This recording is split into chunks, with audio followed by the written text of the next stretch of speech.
Hello everyone and welcome back to my channel.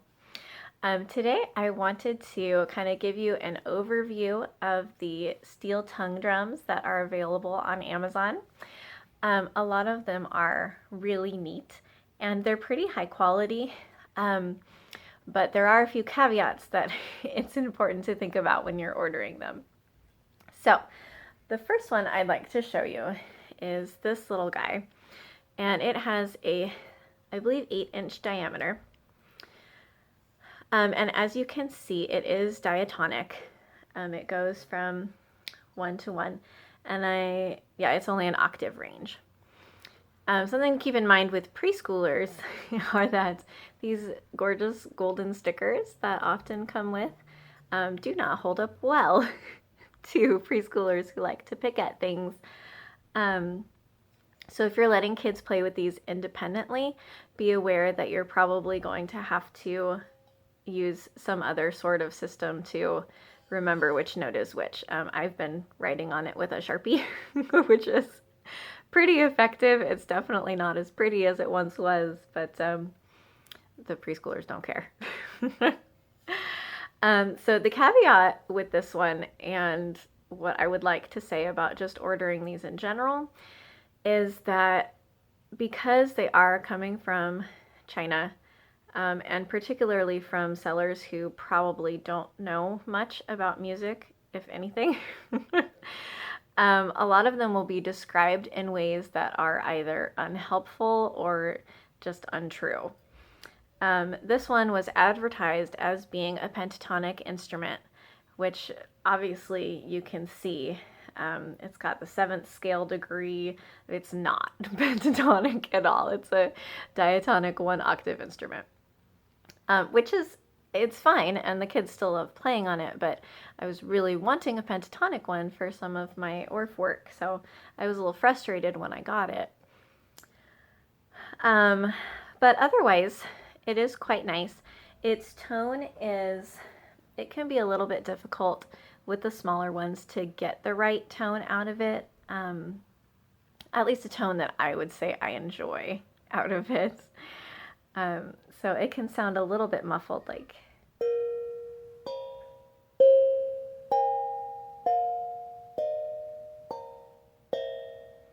that 7 in particular. Sometimes you have to experiment for the right spot to hit, and sometimes it seems like there isn't really a right spot to hit, and you're just gonna get a muffled tone. Which, again, I will say, if you're using this with 2, 3, 4-year-olds, they're not gonna mind. Their aim is not to find the sweet spot to get the beautiful tone out of it. But if you're looking to play at home for enjoyment, I would not advise going with the smaller sizes, as they are much more difficult to get a good tone out of. So the second one that I'd like to show you is this little guy. And this is a pentatonic one. I sort of zoomed in and carefully examined the numbers on the scale degrees to see if it would be. And even then, I feel like often those pictures can be misleading, so it's tricky when you're ordering them. If you really want something specific, then be prepared to return it if it's not what you wanted. So this one, it's pentatonic. This one arrived a little bit out of tune, and you can tune these by filing down the tongues of the drum. So it is possible to tune it up a little bit. I haven't done that yet with this one, so you can tell it's a little off. But again, preschoolers, they don't care as much. And I am excited that this one is pentatonic, so I will be able to use it in my ORF work.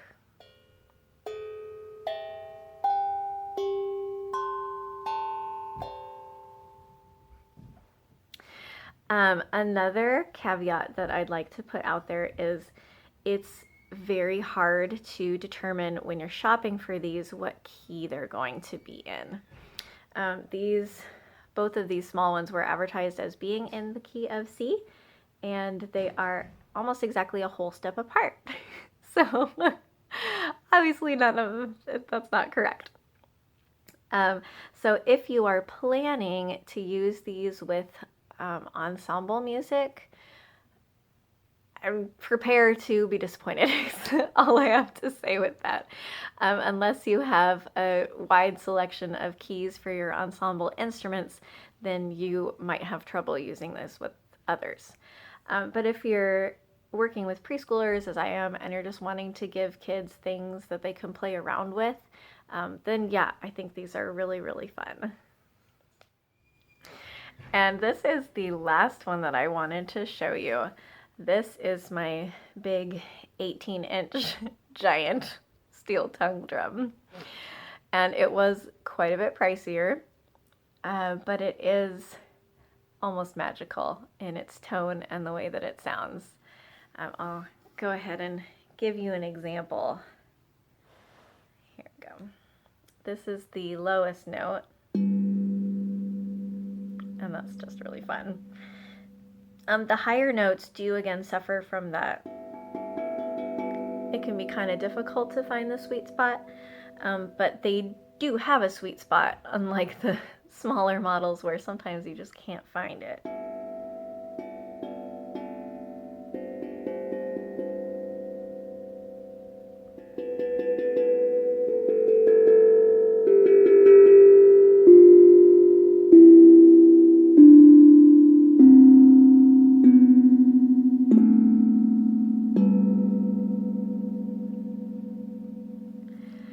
So that's an example of what those lower notes and what this big one sounds like. And this does have a range of, I think it's about an octave and 3/4. It goes from a low fifth up to the tonic, and then it has that whole octave up to the tonic, and then you also get the second and third scale degrees above that. So it has quite the range, which is really fun to play around with. And this is a diatonic instrument. It does have all the scale degrees, but you're not going to get any chromatic notes. I haven't seen any of these that actually offer chromatic notes. So if you have the budget and you're looking for something to buy for yourself to play as sort of a more calming meditative exercise, I know some people like to do that, then this is absolutely the way that I would go. In this instance, I really think bigger is better. Although, as a caveat, I will say that this is pretty hefty.